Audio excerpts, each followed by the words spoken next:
प्रधानमंत्री जी, अगर बंगाल की तरफ देखें तो 2019 में बंगाल में अप्रत्याशित आप लोगों को बढ़त प्राप्त हुई थी।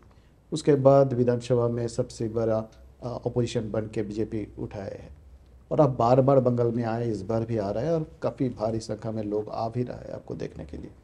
बंगाल का चुनौती को आप कैसे देख रहे हैं और यहाँ पर सबसे बड़ा मुद्दा आपको कौन सा नजर रहा है? बहुत ही अच्छा सवाल पूछा है आपने। अगर भारत को विकसित होना है तो देश के कुछ राज्य हैं जो बहुत बड़ी भूमिका अदा कर सकते हैं। देश को आगे ले जाने में सबसे ज्यादा सामर्थ्य अगर कुछ राज्य दे सकते हैं तो उसमें एक बंगाल है। और भारत के इतिहास को देखें तो भारत को सामाजिक रूप से अगर किसी ने शक्ति दी तो बंगाल के वैचारिक क्रांति ने दी। भारत के क्रांति की धारा को आजादी के आंदोलन में किसने ताकत दी? तो बंगाल ने दी है। भारत की वैश्विक प्रतिष्ठा बढ़ी तो बंगाल के कारण से बनी, चाहे टैगोर जी हो, चाहे विवेकानंद जी हो, चाहे जगदीश चंद्र बोस हो।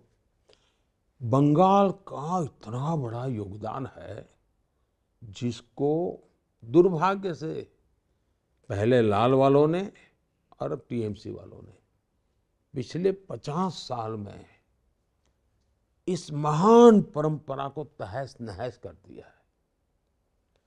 देश को आगे बढ़ना है तो फिर से बंगाल का पुनर्जागरण जरूरी है, पुनर्जागृति जरूरी है। और मुझे पुनर्जागरण के अंश दिख रहे हैं। दुर्भाग्य से शॉर्ट साइटेड सत्ता भूखे लोग कब्जा करके बैठ गए। एक पॉलिटिकल आइडियोलॉजी ड्रिवन लोग ने बंगाल को बर्बाद कर दिया। अब उन्होंने, बंगाल की जनता ने पूरी तरह नकार दिया। अब उनके बदले में जो आए वो सत्ता, खुद का परिवार, खुद की ऑटोक्रेटिक नेचर, और उसमें एक ही सहारा उनको दिखता है, वोट बैंक पॉलिटिक्स।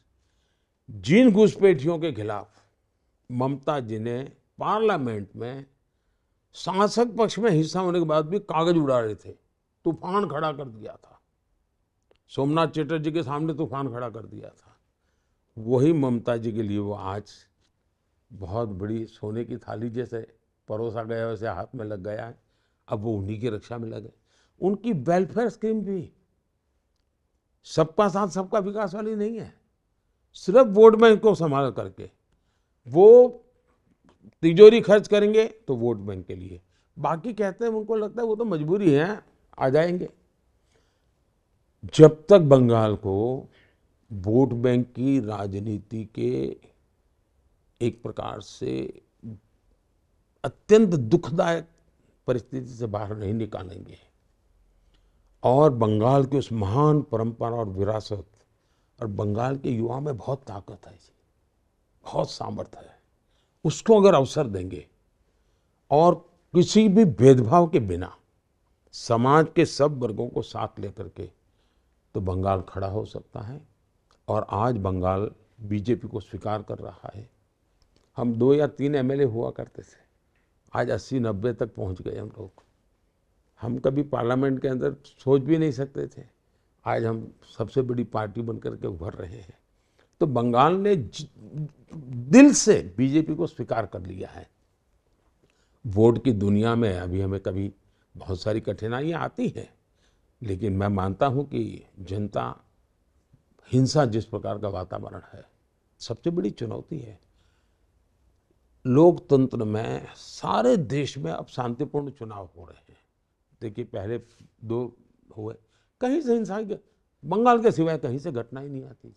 या तो बंगाल से आएगी या केरल से आएगी। जब त्रिपुरा में भी कम्युनिस्टों की गवर्नमेंट थी, हिंसा की घटनाएं आती थी। कम्युनिस्ट गए, हिंसा की घटना बंद थी। बंगाल में कम्युनिस्ट गए, बंद हुआ, लेकिन अब ममता दीदी ने वही रास्ता अपना लिया। तो दुर्भाग्य है, लोकतंत्र के लिए भी खतरा है। और आज की राजनीति बंगाल की बीजेपी के लिए चुनौती नहीं है, देश के लिए चुनौती है जी। देश इस प्रकार से नहीं चल सकता जी। ऐसे बंगाल में हम लोग देखा जाए तो 50% 50% महिलाओं है वोटर्स के अंदर। और पिछले चुनाव में भी देखे हैं कि देश का महिलाओं ने बीजेपी को बहुत अच्छी खासी सपोर्ट दिया है। तो इस बार बंगाल के लिए स्पेशली ये संदेशखाली का जो भी हम लोगों ने देखा सुना, इसके बाद मोदी का गारंटी क्या है? पहली बात है कि एक तो मेरा खुद की सोच क्या है, राजनीति छोड़ दीजिए। भारत की 50% जनसंख्या वो भारत की विकास यात्रा में भागीदार बननी चाहिए कि नहीं बननी चाहिए। अगर हम भारत की 50% जनसंख्या को विकास यात्रा में भागीदार बनाते हैं तो देश की इकोनॉमी को एकदम से नया क्षेत्र में बल मिल जाएगा। तो मैं गुजरात के मेरे काम को भी देखिए, मैं महिलाओं को सबसे ज़्यादा एम्पावर करने में ताकत लगाता। कोई कहीं कुछ बुरा था इसलिए नहीं, मुझे पॉजिटिव लगता है। अब जैसे मेरे यहाँ अमूल डेयरी एक बहुत बड़ा उदाहरण है आपके सामने, या लिज्जत पापड़ बहुत बड़ा उदाहरण है। ये दोनों आज किसी भी कॉरपोरेट वर्ल्ड को कंपटीशन करते हैं, लेकिन दोनों महिलाओं के द्वारा चलती है। मतलब हमारे देश की महिलाओं की इतनी बड़ी ताकत है कि वो पूरी स्थिति बदल सकती। अब मैंने खादी पर बल दिया। आज खादी इतनी तेजी से बढ़ रही है जी, पहले की तुलना में खादी की बिक्री, खादी में रोजगार, खादी का कारोबार 2-2.5 गुना बढ़ गया। लेकिन आप देखेंगे तो खादी में 80% काम करने वाली महिलाएं हैं। हमने विमेन सेल्फ हेल्प ग्रुप बनाए, 10 करोड़ महिलाओं को जोड़ा है। लेकिन अभी तक क्या है, हमने महिलाओं को छोटे मोटे कामों से कर लिया तो वो एम्पावर हो गया। नहीं, मैं उसको एकदम से ब्रेक थ्रू करना चाहता हूँ। इसलिए मैंने अभी ड्रोन दीदी का काम उठाया है। जब गांव के लोग देखेंगे कि ये तो ड्रोन पायलट है, ड्रोन चलाती है, खेती करती है, तो महिलाओं की तरफ देखने का दृष्टिकोण बदल जाएगा। मैं एक साइकोलॉजिकल बैरियर तोड़ना चाहता हूँ।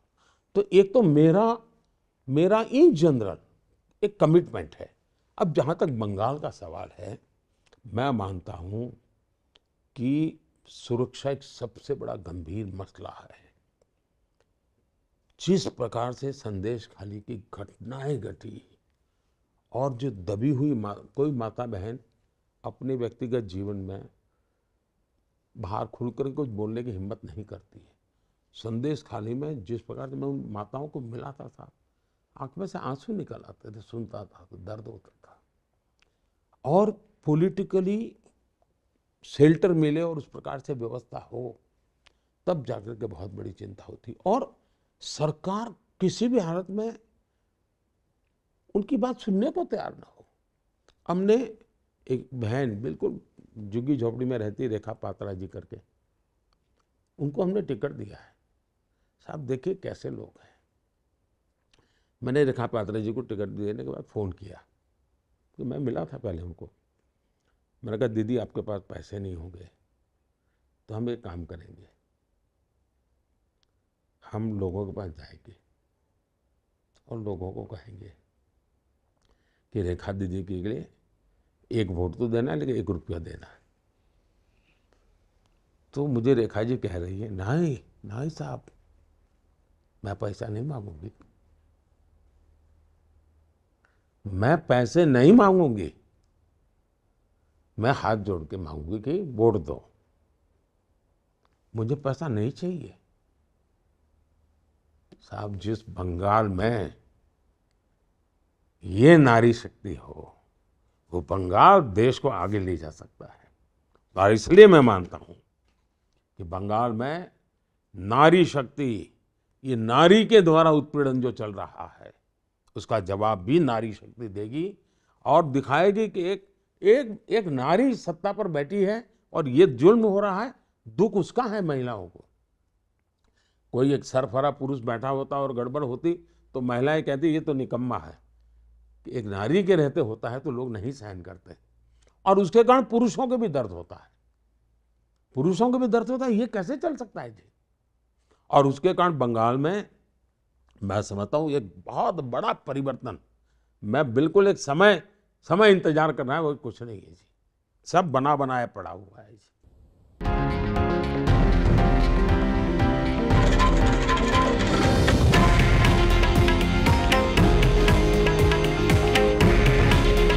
हे आहे देशातील नंबर 1 न्यूज नेटवर्क आणि आपण पाहत आहात TV9 मराठी. काळजी तुमची, हित महाराष्ट्राचं.